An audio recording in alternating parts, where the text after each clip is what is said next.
Bienvenue à tous dans cette vidéo Train Controller numéro 37. On va tout de suite mettre la webcam à Jojo. Voilà, bonjour à tous.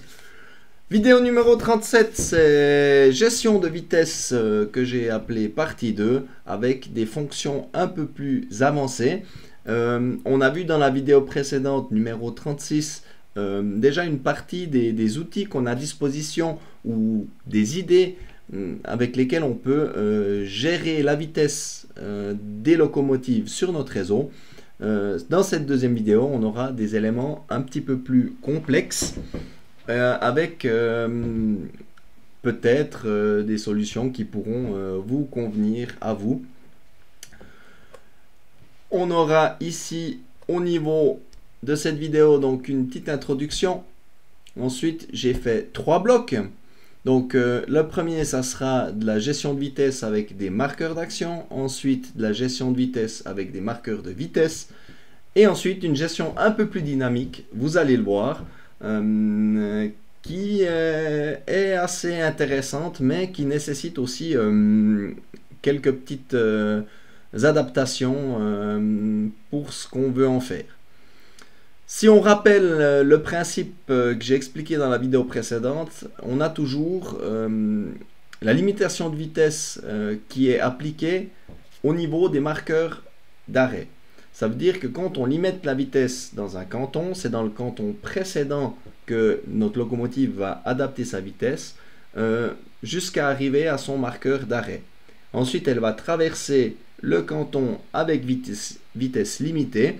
Et dans le canton suivant, on va devoir retraverser la totalité du canton avec cette vitesse limitée pour arriver au marqueur d'arrêt. Et là, on va reprendre la vitesse de croisière qu'on aura définie soit dans le trajet, soit dans les cantons. Pour cette vidéo, donc, on démarre avec le principe des marqueurs d'action. Marqueurs d'action qui sont ici en gris, petite flèche grise. Comment on peut gérer la vitesse avec un marqueur d'action? Mais dans un premier temps, on pourra déjà le placer où on le souhaite, puisqu'il y aura un paramètre de distance. Et ensuite, on a dans ces marqueurs d'action la possibilité de leur mettre une fonction qui s'appelle limitation de vitesse temporaire. Et on pourra, au moment où on l'a défini, choisir la vitesse de la locomotive. Si on prend une photo de notre petit SEO d'essai, on veut que notre canton 5 ici, on ait une limitation de vitesse. On n'aimerait pas lui mettre une vitesse limite trop basse. Admettons qu'on va laisser 120 km/h. On pourra dans le canton précédent placer un marqueur d'action avec les paramètres adéquats. La vitesse va être réduite dans ce canton. On va traverser ici le canton 5. Et ensuite, quand il va arriver à ce marqueur d'action-ci, il va prendre la vitesse qu'on aura définie. Ou si on met 0 dans le paramètre de vitesse, il va reprendre la vitesse du canton 6. Donc ici, on a bien quelque chose qui va par paire. Ça veut dire que quand on démarre une action avec ceci, donc un marqueur d'action et une limitation de vitesse temporaire, c'est à la prochaine limitation de vitesse temporaire qu'on va pouvoir lui donner une autre vitesse ou la vitesse du canton actuel. Fonction qui est uniquement disponible dans la version Gold. Donc ça, on pouvait s'y attendre. Deuxième principe avec les marqueurs de vitesse. Ici, marqueur petite flèche verte. Comment ça fonctionne? Quel est le principe? En fait, ce marqueur de vitesse aura aussi la possibilité d'être placé sur le canton où on le souhaite avec un paramètre, donc à quelle distance. Et ça va indiquer en fait le point sur le canton où la vitesse va être adaptée en fonction de la vitesse du canton suivant. Ça veut dire que maintenant, si on a le canton suivant qui est à 60 km/h, qu'on roule à 100 mètres, quand on va arriver à ce marqueur, la vitesse va diminuer à ce moment-là. Donc ici, on peut avec ce marqueur, choisir à quel moment dans le canton précédent on va changer de vitesse, contrairement à ce qu'on a vu dans la vidéo précédente, où c'est au marqueur d'arrêt que la vitesse sera atteinte. Si on prend à nouveau notre petit TCO avec le canton 5 où on a une limitation de vitesse, on va mettre un marqueur de vitesse ici à une position choisie. Et en fait, le train va adapter sa vitesse par rapport à ce qui est dans le canton suivant. Pour ce qui est du canton suivant, la limitation de vitesse, on ne pourra pas choisir à quel moment le train va reprendre sa vitesse. Ça sera uniquement en standard lorsqu'on aura atteint le marqueur d'arrêt de ce canton. Donc on a toujours, si on veut bien dire, le problème du fait que si on roule à 40 km/h, qu'on a un très lent canton au niveau du canton 6, on va devoir parcourir tout le canton 6 pour arriver au marqueur d'arrêt avant qu'il reprenne la vitesse du canton 6 ou du trajet ou la vitesse qu'on aura définie par la suite. Voilà pour la partie introduction et également ce marqueur de vitesse, cette fonction est en version Gold. Au niveau du premier bloc, marqueur d'action avec vitesse temporaire, on a ici la possibilité dans notre édition de canton de mettre un marqueur gris qui est dans la liste ici. Et quand on met un marqueur gris, on a la possibilité d'entrer le paramètre distance qu'on a mis à 250 ici par exemple. Et ça sera simplement à quel moment ce marqueur devra être actif. Ensuite, dans ce marqueur, dans l'onglet Opérations, on pourra, lorsque le marqueur est activé, dans les opérations de locomotive, mettre un bloc limitation temporaire de vitesse. Et cette limitation temporaire de vitesse, on pourra définir la vitesse que l'on souhaite, ainsi que la longueur qu'on a définie pour diminuer cette vitesse. Ça veut dire que ici, si je roule à 120 km/h, j'arrive sur ce marqueur d'action, on va passer à 60 km/h en 50 cm. Et ensuite, on va continuer jusqu'à avoir un nouveau marqueur d'action avec cette même fonction limite temporaire de vitesse. Si on reprend ceci sur le TCO, on aimerait passer ce canton ici qui a une vitesse maximum de 120 km/h, on aimerait le passer à 60 par exemple. On va mettre un marqueur de vitesse ici avec 60 km/h et une longueur de 50 cm pour atteindre cette vitesse. Et ensuite, dans le canton suivant, on va également mettre ce marqueur d'action avec une vitesse 0. Ça veut dire que quand ce marqueur d'action sera activé, paf, on va prendre la vitesse du canton 6 au niveau du TCO ou au niveau du trajet. Petite démonstration.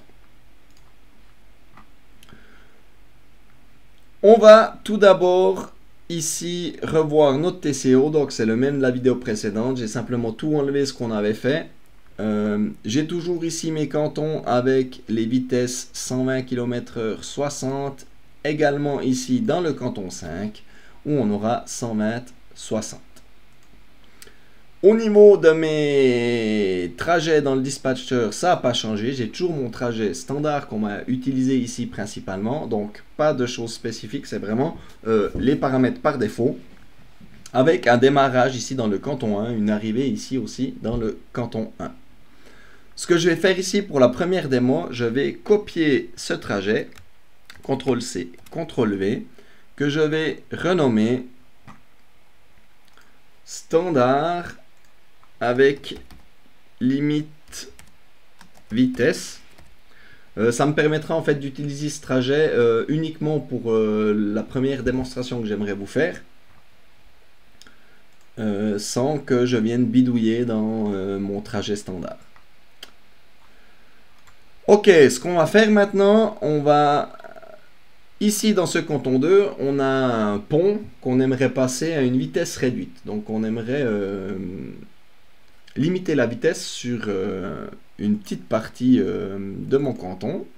Donc je viens dans mon canton, dans l'éditeur de canton, et je vais mettre ici un marqueur d'action, donc un marqueur gris, que je vais placer par exemple à 50 cm.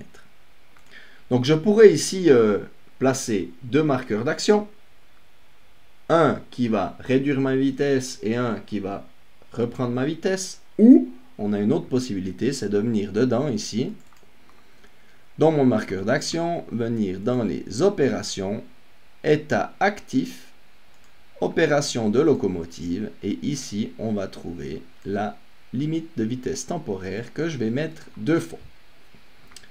Entre ces deux limites temporaires de vitesse, je ne vais pas agir sur la distance, je vais agir sur le temps. Donc dans les opérations de contrôle de flux, j'ai un délai que je vais ajouter ici dans la partie opération, que je vais remonter d'un cran. Je vais peut-être enlever ma webcam pour la démonstration, pardon. Ma première limite de vitesse temporaire, je vais lui dire ici, tu diminues à 50 km/h sur une longueur de 50 cm ou même moins. On va diminuer la vitesse très rapidement sur 20 cm. Voilà. Je vais faire ceci pendant 2 secondes. Voilà. Et ici, la deuxième fonction limite de vitesse temporaire, je vais mettre 0 pour reprendre la vitesse du canton. Et ce que je vais faire aussi ici, c'est que ce marqueur d'action, il va être actif uniquement avec le trajet limite vitesse ajouté, comme ceci pour les prochaines démonstrations. On ne va pas refaire cette diminution de vitesse. Très bien. Je vais me mettre en mode d'exploitation, je démarre ici mon simulateur, je choisis mon trajet standard limite de vitesse que je vais démarrer et on verra ici quand le marqueur d'action va être activé, on aura une vitesse temporaire à 50, puis 2 secondes d'attente, puis on va revenir à 120. Voilà, le marqueur est actif, on passe à 50, on attend 2 secondes et on repasse à 120. C'était la première petite démo que je voulais vous mettre sur l'utilité, que je voulais vous montrer, pardon, sur l'utilité des marqueurs d'action avec un module de vitesse limite temporaire. Donc c'est vraiment pour ça. Et ici, on peut choisir l'endroit où on veut donner la limite de vitesse et à quel moment on veut reprendre la limite de vitesse. Ce qui nous intéresse particulièrement avec le problème qu'on a mentionné au début où on doit parcourir ce grand canton ici à la vitesse limite avant de pouvoir reprendre la vitesse de croisière de la locomotive. Ici on a mis un marqueur d'action dans le canton. On aurait pu en mettre 2 hein, si on veut gérer ça avec une distance. On aurait pu mettre un deuxième marqueur d'action comme ceci ici. Par exemple, cette fois-ci, si notre passage à niveau, notre pont fait 100 cm, on aurait pu mettre 150 et simplement mettre la limite de vitesse à 0. Et on aurait eu ici la diminution de vitesse sur ce marqueur et reprendre la vitesse du canton sur ce marqueur. Juste pour la petite explication. Donc ici, on reste sur un même canton. Par contre, la fonction, elle peut être activée dans un canton et désactivée ou reprise dans un autre canton. Je m'explique. Si ici, dans mon canton 3, j'aimerais diminuer la vitesse, par exemple, ici, à 250. Donc on a notre signal qui arrête notre train qui est à un certain moment, qui est à un certain endroit sur le canton, mais après j'ai encore une longue bande de roulement et j'aimerais qu'à cet endroit-là, à 250, ma locomotive change de vitesse, diminue de vitesse. Par exemple, on pourrait dire que quand cet aiguillage est tourné, c'est-à-dire ici l'aiguillage MA1, il est en position courbe. J'aimerais que dans les opérations de locomotive, on effectue un bloc de limitation de vitesse, changer, et qu'on passe à 60 km/h en 50 cm. Du coup, dès que mon marqueur d'action ici va être activé, on va passer à 60, rouler, rouler, rouler, passer notre canton 5, arriver dans le canton 6, et ici, au niveau du canton 6, je vais mettre 0, c'est pour une prochaine démonstration, je vais mettre ici un marqueur de vitesse que je ne vais pas mettre à une distance, je vais mettre une formule, %A, qui est ma longueur de la rame. Après, on peut mettre une distance, il n'y a pas de problème, mais ce pourcent, ça va faire quoi? C'est que si on a la longueur de notre rame, quand notre rame sera totalement sur le canton, mon marqueur va être actif. Et à ce moment-là, dans les opérations de locomotive, opération, je vais mettre à nouveau une limite de vitesse temporaire que je vais laisser ici à 0. Et c'est exactement le fonctionnement que je cherchais, c'est-à-dire diminuer ma vitesse dans le canton d'avant, passer le canton ici à une vitesse limite, et ensuite, dès que ma rame a passé l'aiguillage et est complètement sur le canton, reprendre la vitesse du canton 6 sans devoir attendre ici d'arriver au marqueur d'arrêt. On va tester ceci. Voilà. Le simulateur est enclenché. Je vais reprendre mon canton, mon trajet standard que je vais démarrer. Et on va un peu analyser ce qui se passe ici sur notre maquette. On a donc ici pas un jaune recuit puisque j'ai laissé 120 km/h. Ma locomotive est à 120, elle va arriver sur mon marqueur d'action. Elle va mettre une vitesse temporaire à 60. Et dans le canton suivant, on va pénétrer dans ce canton et ensuite on aura ici le marqueur qui va venir actif. Voilà, la rame a pénétré sur le canton et je reprends la vitesse de croisière sans attendre ici le marqueur d'arrêt qui vient bien après. On a donc ici un fonctionnement vraiment super sympa, c'est très très vendeur. On se dit, on a trouvé le truc et maintenant on va faire un deuxième essai. C'est qu'on va arrêter le train ici dans ce canton. Donc je redémarre ici mon trajet standard. On a vu avant que on peut très bien mettre ici un marqueur d'action qui est lié uniquement à une condition, c'est-à-dire quand mon aiguillage est dévié, et d'avoir la suite dans un autre canton qui est ici. Donc si maintenant j'arrête ici mon train, donc on a bien eu la diminution de vitesse à 60, ensuite on pénètre dans ce canton, j'ai un arrêt, donc mon train va s'arrêter. Et on va voir ce qui se passe quand on le redémarre.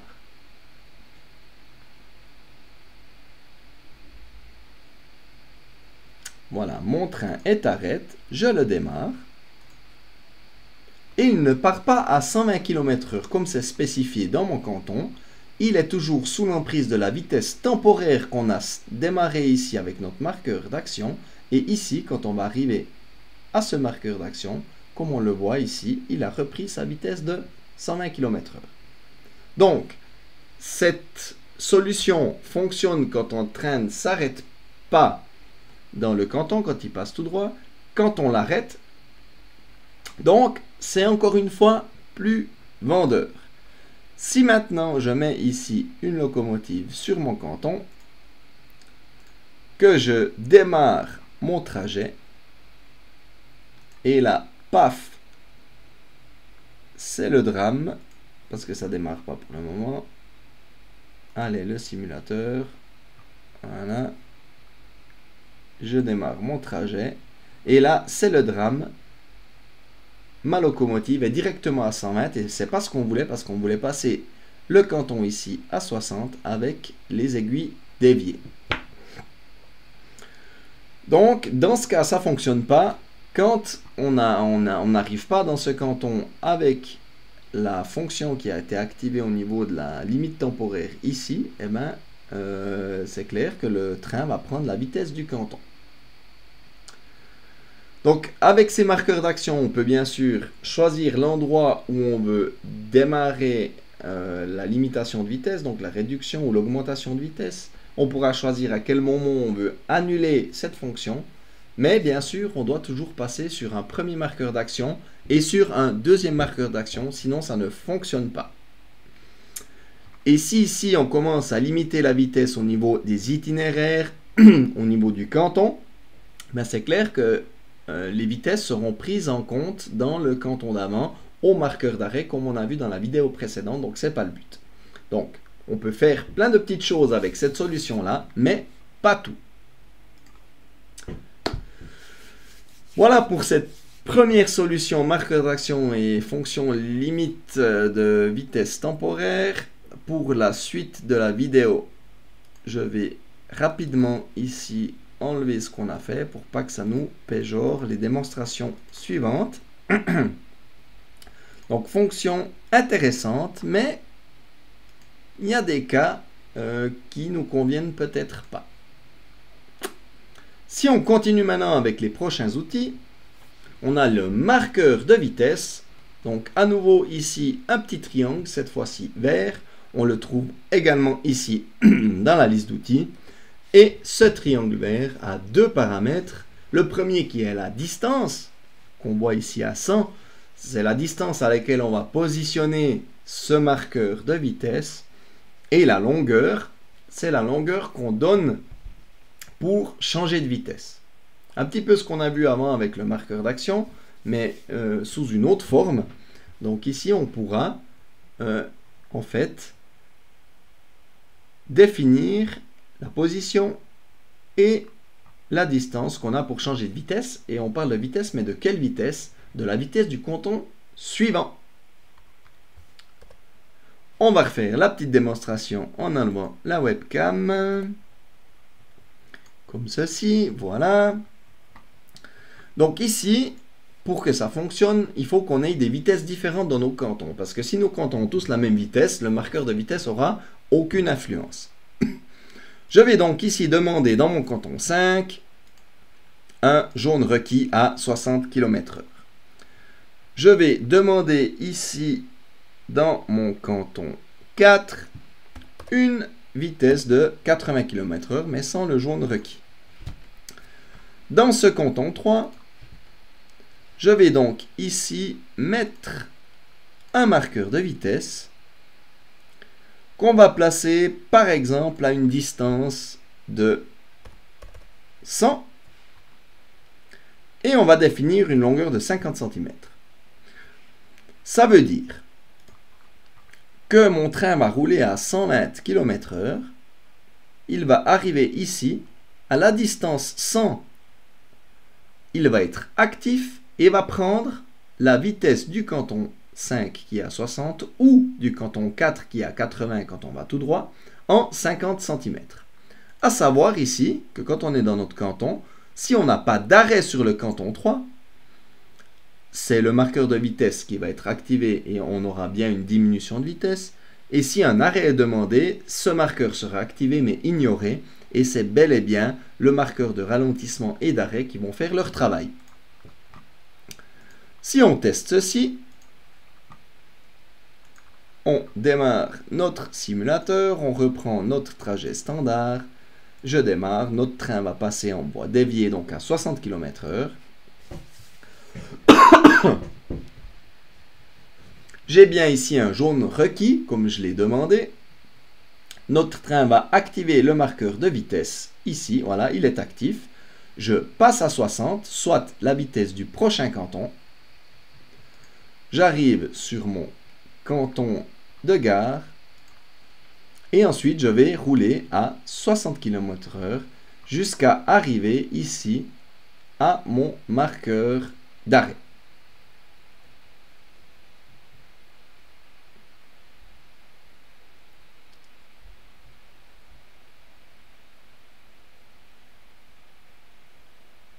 Allez, allez. Voilà, le marqueur d'arrêt est activé. Je reprends ma vitesse du canton. Donc ici, on a le gros avantage de pouvoir choisir dans le canton précédent à quel moment on veut changer de vitesse et ne pas attendre d'arriver au marqueur d'arrêt de ce canton. Mais j'ai toujours, entre guillemets, le problème que je dois atteindre le canton suivant. Si on fait le deuxième essai de passer en voie droite au niveau de ma gare, je redémarre mon trajet. Vous allez voir qu'avec le même marqueur, sans mettre de conditions spécifiques, il va automatiquement adapter sa vitesse, non pas à 60 comme précédemment, mais à 80, vitesse maximum du canton qu'on a ici. La locomotive est dans ce canton, on a ici le marqueur de vitesse actif, on passe à 80, et ici, même chose, on devra atteindre le marqueur d'arrêt du canton suivant pour retrouver la vitesse de croisière de la locomotive. Donc on est toujours à 80. Le marqueur d'arrêt va s'activer soudain, voilà, et on repasse à 100 mètres. Donc fonction très intéressante ce marqueur de vitesse, hein, mais il faut penser à mettre ici les vitesses correctement dans nos cantons et pas les laisser tous avec une vitesse maximale. Voilà. Avec l'avantage ici, c'est que si on arrête notre train et qu'on le redémarre, si ici je mets mon train dans ce canton qui est à 80 et que je démarre ici mon trajet, le train va partir bel et bien à 80, donc ma vitesse limite de canton, et pas à 100 mètres comme on a vu dans l'exemple du marqueur d'action. Voilà pour cette partie marqueur de vitesse. On pourrait encore aller beaucoup plus loin en jouant avec ces marqueurs, hein, en mettant des conditions, en mettant des opérations, en limitant ça à certains trajets ou pas. Mais ici, je pense que la globalité de cet élément, la base est donnée. On voit qu'on peut faire de très belles choses avec uniquement le désavantage, pour ma part, hein, qu'on doit atteindre le marqueur d'arrêt du canton suivant. On pourrait se dire, on mélange un peu ces marqueurs d'arrêt, ces marqueurs d'action avec limite temporaire de vitesse ainsi que marqueur de vitesse, mais ça ne marche pas, hein. Les flèches grises doivent travailler avec les flèches grises et les flèches vertes avec les flèches vertes. On ne peut pas mélanger ceci très facilement. Très bien, on va reprendre ici à la présentation qui n'est pas ceci, qui est ceci, voilà. Et on va ici maintenant attaquer le dernier bloc qui est une gestion plus dynamique de la vitesse avec les marqueurs de vitesse. Comme je l'ai dit, ce qui me dérange et ce qui dérange beaucoup de monde quand on lit un petit peu sur les forums, qu'ils soient en français, en anglais ou en allemand, c'est justement d'atteindre ce marqueur d'arrêt ici avant de reprendre la vitesse normale. On aimerait que quand on a une déviation, dès que l'arrière du train a passé l'aiguillage, on puisse reprendre la vitesse du canton. Soit, comme on voit sur le petit schéma ici, quand ma rame, qui est ici représentée par la locomotive, quand elle a pénétré totalement sur le canton, et bien que là, on reprenne la vitesse. C'est possible. On a dans les trajets, au niveau des règles, quand on crée un nouveau trajet, d'office, on a ici la libération des cantons itinéraires qui est mise au marqueur d'arrêt. Donc ça, c'est un petit peu la solution la plus, avec le plus de sécurité. Ça veut dire qu'en principe, notre marqueur d'arrêt est au bout du canton. Donc on part du principe que notre train est complètement dans le canton. Donc quand le train arrive à ce marqueur d'arrêt, il va libérer le canton précédent. On peut très bien ici cocher après l'entrée complète du train. Ça veut dire que dès que le train a pénétré totalement dans le canton, tac, l'arrière est libéré. Donc attention, ça change un petit peu la dynamique de la maquette, hein. Si on a fait des choses un peu compliquées au niveau de conditions et d'action dans notre TCO, il faut quand même tester et puis surveiller ce qui va se passer la première fois. Parce que cette option, en fait, elle demande quelque chose qui est très bien expliqué ici dans le petit encadré d'aide. C'est qu'on doit connaître la longueur de la rame.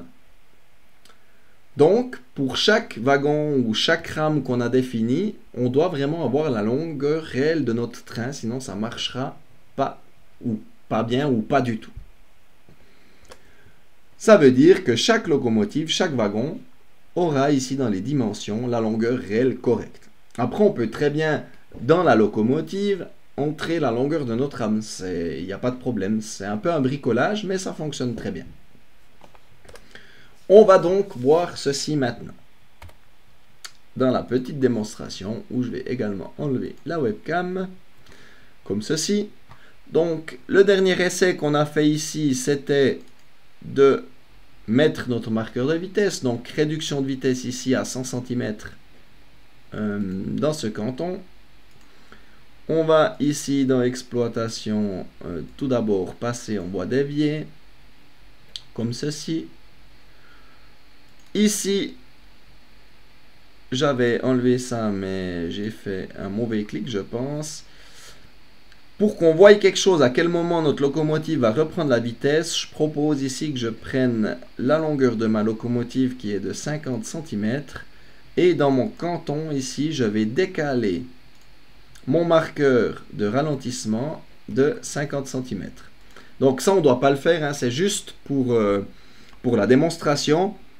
J'aimerais avoir un élément visuel, en fait, qui va m'indiquer en fait si la vitesse de ma locomotive va bouger correctement ou pas. Ça veut dire ici, si ma locomotive fait 50 cm, si je décale mon marqueur de ralentissement de 50 cm, ça veut dire que quand mon marqueur de ralentissement sera actif, théoriquement, la vitesse de ma locomotive doit changer. Donc ça, c'est uniquement pour la démonstration et visualiser quelque chose. Ce que je dois faire ici, c'est à nouveau faire un trajet spécifique, CTRL-C, CTRL-V, que je vais appeler ici standard dynamique. Et dans les règles, au niveau de la libération des trajets, ici, libération des cantons et itinéraires, moment de libération, après entrée complète. Voilà, tout simplement. Donc, c'est la seule chose que je change concrètement par rapport à la démonstration d'avant.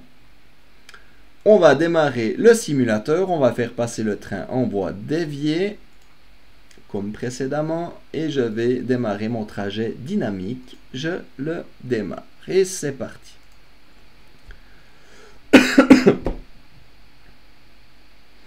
Donc, on a bien une demande de jaune parce que ici, le canton est à 60 avec jaune requis.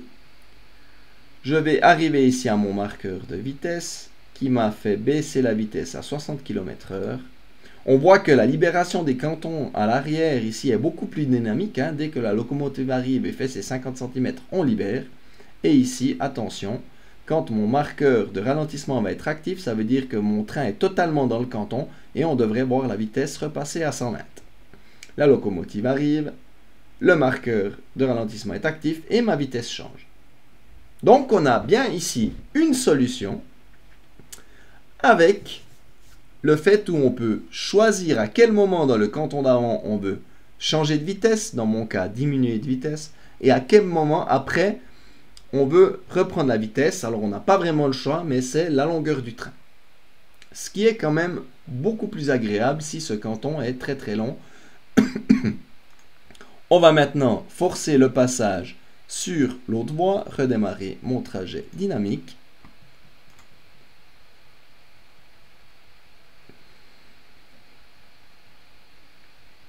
Comme ceci.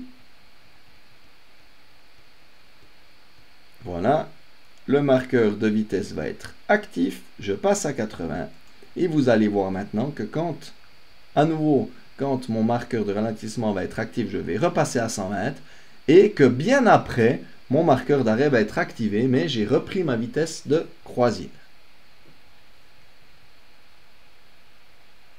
Voilà.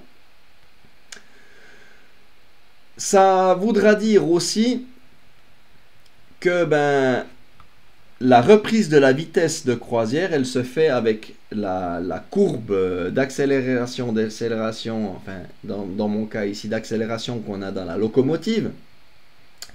Ça veut aussi dire que si mon marqueur d'arrêt est très éloigné de ma longueur de train, le train va repasser à 120 et va peut-être relancer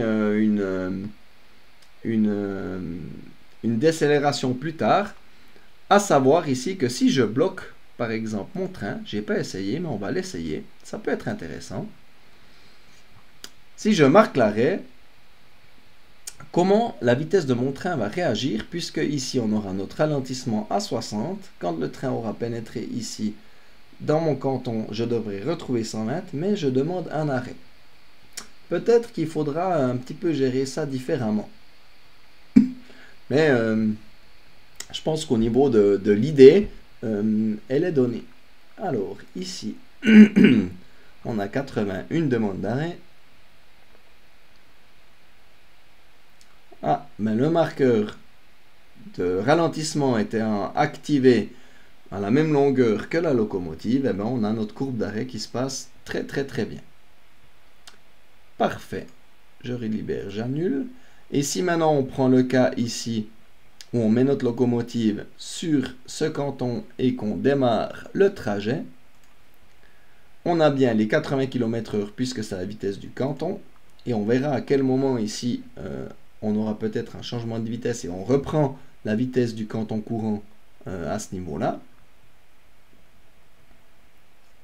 Voilà, la locomotive arrive dans le canton. Voilà.